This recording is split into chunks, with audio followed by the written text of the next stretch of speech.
dhaloota kanaaf godhee waan dhaloonni fakkeenya irraa fudhatan godhuu barbaada malee seenaa hatuun barbaadu seenaa hin hatin.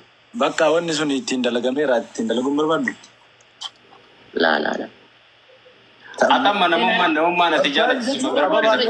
Wanni guddachuu dhabdeeyyuu waan tokko wal jalaa kooppii godhanii gizee kun suuqii maastikaa bane kun illee isuma bira taa'ee achuma suuqii maastikaa san bane.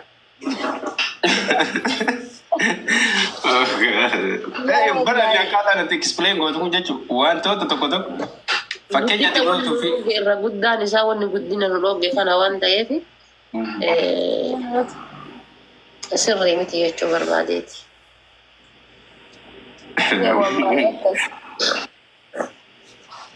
Anaaf ammoo jaalala hin qabdu jaalala kan teessoo zeddoo irratti xumuramte jechuun hin danda'amu qabe koos ilmi namaa ni jijjiirama.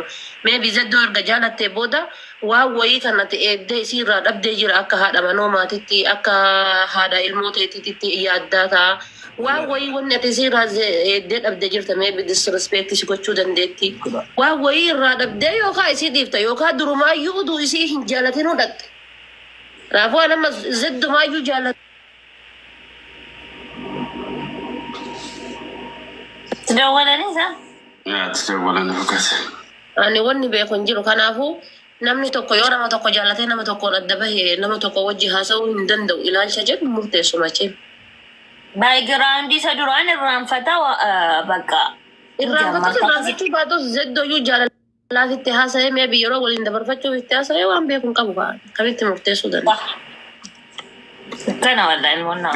Garuu yaanni akka shamaraatiin ilaalamu fi yaanni akka dhiiraatiin ilaalamu garagara natti fakkaata. Fakkeenyaaf hatummaanuu jechuudha obboleessa keetitti shamara asirraa dhiira wajjin haasuutti wayiitti fuuta. Wanta kun natti beekuu qabdu zeddoon akka birootitti yaaddi atis akka biraatiin yaadda anis akka biraatiin yaadda. Meebi namoonni tokko dubartii sooshaal miidiyaa kanarra ooltu irra dubartii mana bunaa keessa daladdu kan fuudhuu hawwantu jira. Qora sooshaal miidiyaa kanarra namni hundi beekuu irra jechuudha. Namoonni tokko isii sooshaal miidiyaa irraa maraattu tana lafatti yookaan hajjabattee uffattee deemturra isii sooshaal miidiyaa tanarraa maraattu kan hawwantu jira jechuudha. Argitee maaliif namni tokko gatii hajjabatee fi yookaan gatii miidiyaa irraan dhufnee fi ebeluun kun baagiraawundiin isaa qulqullu jettee dhibba keessaa dhibba murteessuu dandeessu. Baagiraawundii nama tokkoffaa abbaa fi rabbitu beekaa kaan ammoo atitti dhiyaattee argitaa jechuudha. Ilma namaa kamuu ana duuba amma waan jiru hin beektu waan na duuba jiru arguudhaaf garuu na dhiyaachuu si barbaachisa. Jedhaan malee ni baala. Barumsa cimaa nu kennite wallahi fudhadha nuura sirriitti fayyadamu. Jechuun akki dhugaa dubbachuuf akka haati faatee jechuun sammuu bilchaataa sammuu guddaa qabdu hin beekaa hin argaallee. Baay'ee folollee godhanii jechuun inni hordofanii wanti isa arguu jechuudha. Akkisiin nama gaarii fi nama sammuu bal'aa taati hin beekaa. Garuu ammoo misteekiin tokko jireenya keessa hin jira. Fakkeenyaaf misteekii ana biratti osoo fakkeenyaaf obboleessi kiyya yookaan namni natti dhiyaatu harafaa dheeritti dhiyaachuuf yaalii godhe jechuudha. Misteekiin ani beeku tokkoon kunniin xiqqoo isii Garuu danda'a bara namallee barsi godhuun jenne bara. Nyaata ati nyaattu nyaachuu hin danda'u. Yoo ati nyaata tokko shiroo misiraa amma fakkeenyaaf namni hundi nyaatu. Akkasuma foon illee namni hundi nyaatu. Aanaa ho'ituu namni hundi dhugu. Itittus namni hundi dhugu. Garuu dirqama dhuguu qaba jechuus giddaa jechuus hin dandeessus hin jedhee bara. Namni tokko badaaf meeshaa ittee fakkeenyaaf ati gubbaa kan keeppii kee gurraachaa fi jaaketta kee gurraacha argee malee garaa jalaa waan uffatte hin argine jechuudha. Isa san arguu ammoo ofitti amanee si dhufuun qaba. Lakki hin fedhoo jedhee ammoo sumarraa fagoo dhaabachuudha jechuudha. Wantoonni san nama jechisiisan illee jira wantoonni san nama gammachiisan illee jira akkuma sin jedhe garuu ammoo wantoonni nama kamiinuyyuu an jechuun si caalallee beekee osoo hin taane ilmuma namaa kamiinuyyuu osoo itti dhiyaattee hin argin kophaarraa murteessin. Namoota hedduu anamma kan argu fageenyarra taa'ee jireenya namaa murteessee gaafa nama bira ga'e ammoo lakkaati nama akkanaati. Wallahi. Akkasiin jechaa ture. Nama akkanaa kana siifee bara. Ni isheen of ta'a jechuudha. Garuu gaafa isa bira teettee isaa waliin nyaattee dhuddee argitee murteessite ammoo waan barbaadde yoo murteessite sitti hin dhagayamu. Garuu nama tokko fageenya irra teettee Ameerikaa irra teettee kaayee irratti natti murteessuun surroongii mataa keetiiti jechuudha.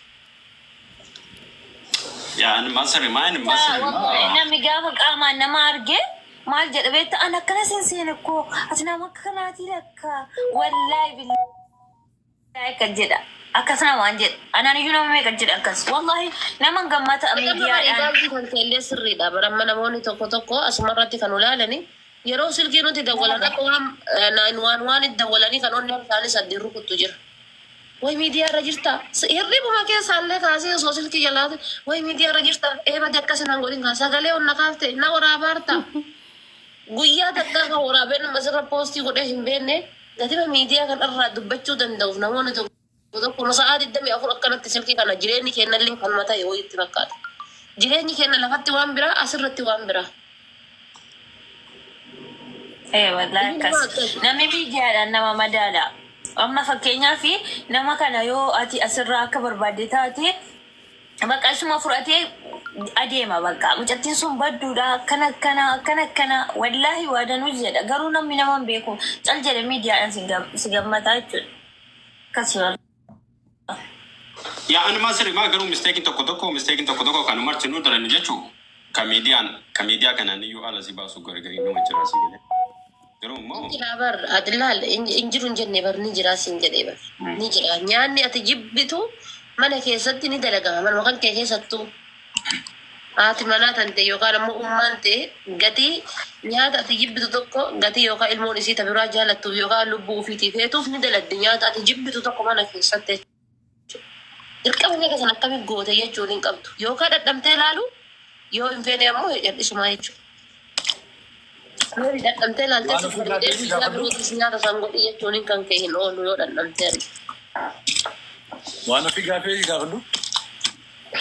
Maal inshallah intarvii miidiyaa guddicha Itoophiyaa Broadcasting Corporation irraa si erga. Inni intarvii si godhamaadha faata gana yalla. No, I'm just oma dhugar bachufanii fi waan si gaafadhullee fixadheera oma si jaalladhuu fi oma si kabajuu fi like oma social media kanarra si arguu baay'ee akka nama like nama sammuu guddaa uummataateef gaafii akkana kan si gaafadhe malee. No, na gaafachuun kan kee sirriidha galatoomne ulfaadhu jechuun sirrallee beekee osoo hin taane illee humna fakkaatu irraa si dubbadhe galatoomne na gaafachuu keetii fi ati hoo maal na gaafachuu feeta?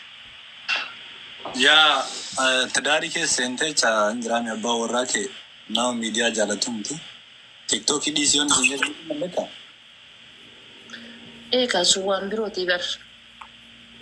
Jamana abbaan manaa waan kana dhiisii osiin jedhee maaf jettee gaafattaa yaada bareedaa siif ibsaa kanaas hin feene dhiisiidha. Inni jireenya kan kee lafa sii godhe ta'anaan tokkoffaa jireenya keetuu si dhogga miidiyaa gaafa singiliitii fi gaafa dabilii garagara. Ati fakkeenyaaf gaafa abbaa manaa kan kee hojii jiraattuu fi gaafa kophaa jiraattu garagara ammallee waggaa tokko achirraa gaafa geettee gaafa waggaa lammaffaa seenuu geettu ilmoon jidduu keessanitti ni argamti.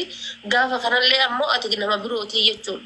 Miti miidiyaa dhuftee irraa haasa'u miti mana keessatti iyyuu saanii kursiitti nyaattee misaa qopheessuun sitti ulfaata. Wantoota hedduutu gaafa tidaarii keessa seente miidiyaa raasifaa keessa ofiinuu fagaattaa iyyuu.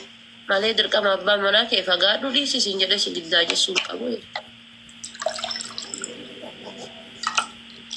Nam tokko beekaa waan inni beeksi gaafadha. Yaa ni jira sun ammoo dirqama kalaama abbaa jechuun haasa. Amma namni illee si beeka beektaa namni si barateera.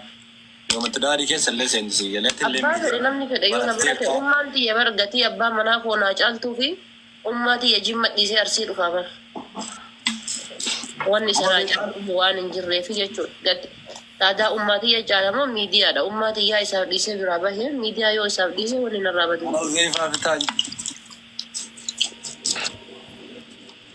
Yaa beektaa namni gariin biraani abbaa manaa akka hinaan jedhu iyyuu hin taqabbalu naan jedhaate amma nama miidiyaa irra ture hin jiraami nama miidiyaa kana barate dhiisuun sitti ulfaate dhaadha garuun yaadannoo. Laa dhiisuun natti hin ulfaatu. Namoota hedduu mee asirraa suuraa ofii poostii godhan maal godhan suuraa takka yoo ka'an jalan tarree miidiyaa kan asirra oolan yeroo argitaniitiin jettanii amma eessa jira bar akka biroo jira bar. Nama maaliin madaaltaati? Nama maaliin madaalta? Nama maaliin madaalta? Yaa. Bifa isaati haa jedhu. Nam tokko jechuun namni like namni typing Itti kennan. sitteeti. jechuun nama tokko yaaduma isaatiin madaaltaa bara ilmi namaa kun dhalootaanis waggaa ji'a 9 wal guuteen dhalataa Malki ilaaltaa? jechuun malkii akkamitti ilaaltaa ilma namaa akkamitti malkii madaaltaa haasaaf jedhee malee jechuudha. Nama tokko kan madaaltu yaada isaati yaada inni maddisiisee kan ilaaltaa taan ammoo ittuma sittee argita jechuudha. Irra caalaa nama ittuma siqanii osoo arganii bareeda. Waan ofii rabbiillee nu argaame. Wayii kiyyibuun taatiin taasifame.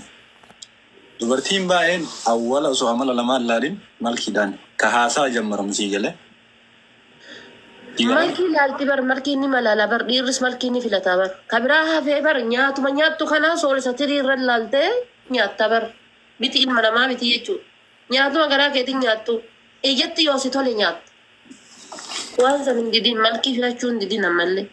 Yoo iyyatti si tole nyaatta malee nyaata tokko baxamaa dhufe tokko lafuman laaltee si cufaa jechuudha. Malkii ilaalteetiin itti haasa'uunis bareeda. Bareeda itti haasfate akkanatti Jiraachuun qabu ree malkiin. explain gootu kana baay'ee tasaadha. Wallahi lazim jechoota jechuu kana wayii explain gootu beekta. Kanaafuu malkiinis bareeda malee. Anillee maal jechuu barbaadeeti beektaa? Malkiin like namni ilaalate qabsii galee namni kamiyyuu nama bareeda barbaada. Garuu steepii tokko faara taa'uun qabu malkiin. Bara dirqama waan ijatti si tolu waan ijatti si tolu hawwitaa bara dirqama keessayyuu amma wanni jireenyi ilma namaa irra caalaa waan ijaan laalan gatii ta'eef ija fotti wanni kamiinuu si toluu qaba ija fotti si bareeduu qaba wanni kamiinuu jiru. Aliyyuu gudiin ta'e maadha faatee mucaa qorraan siin jedhe fiqiriin naqabe jechuudha. Akkuma kana ijaan.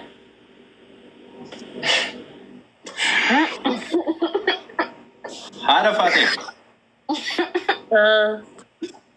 Dhugaa Mee social media kanarra erga dhuftee booda fakkeenyaaf nama akka kiyyatti dhugaa odeeffadde waggaa 2 dura si beeka. Mee wanta badaa si mudatee fi wanta gaarii si mudate mee nuu qoodime qabda. Social meediyaan akkuma abbaan deemsa tolfatetti social media nama tokko social media ganda maraattu amma tiktokii kana faa ganda maraattuudha jedha. Baay'isawwee akkuma ati deemsa tolfattetti namni tokko yoo sa'aatii badaa bahe akkasuma waan isa qunnamuu beekta.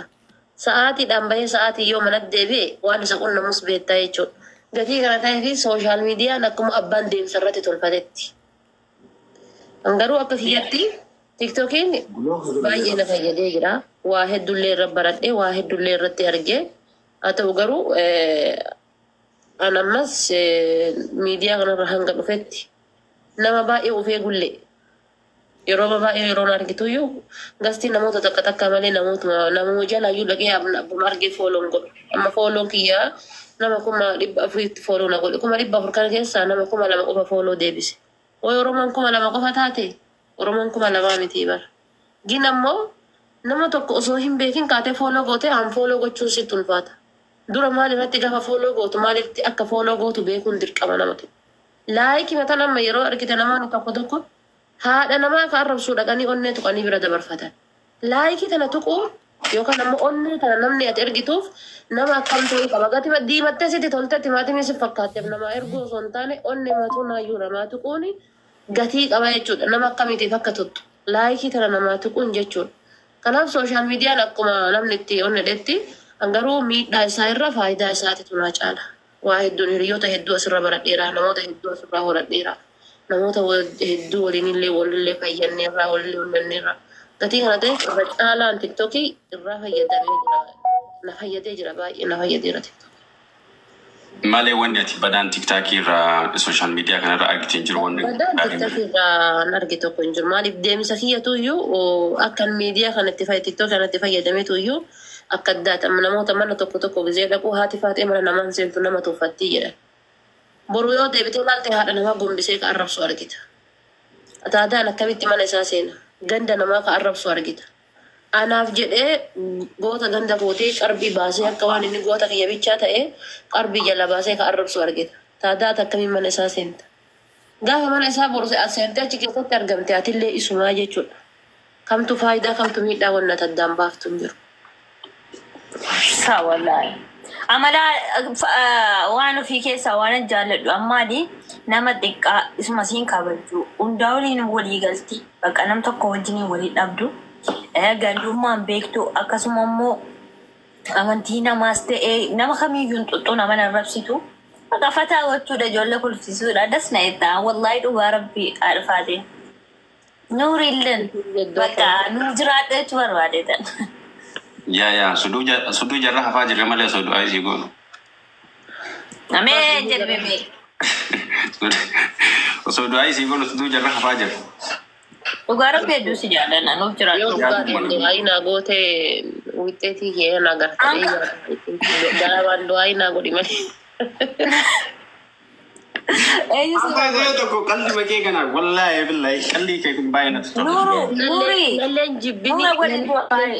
jibbin nalleen jaalatin baza way haa caalu hundee sabar waan kana gaafa interviisan nuuf kaayee ture bar nama tokko jibbin illee hin jaalatin illee faarsin illee hin jibbin illee jedhe maaliif haadha yoo na faarsite boru na jibbuun sitti ulfaata gatii ta'eef nalleen jaalatin nalleen jibbin du'aayi naa goota ammoo garamaan naa godhin. Mal sanggap bujang gaya repomatu debisi kara debisi mila jalan ke bujang gaya. Ugarabi rupuma duai ama jadi meme. Nura jamar duai amin jenna. Saya ini zara deko ceras jam. Sheikh Asmi.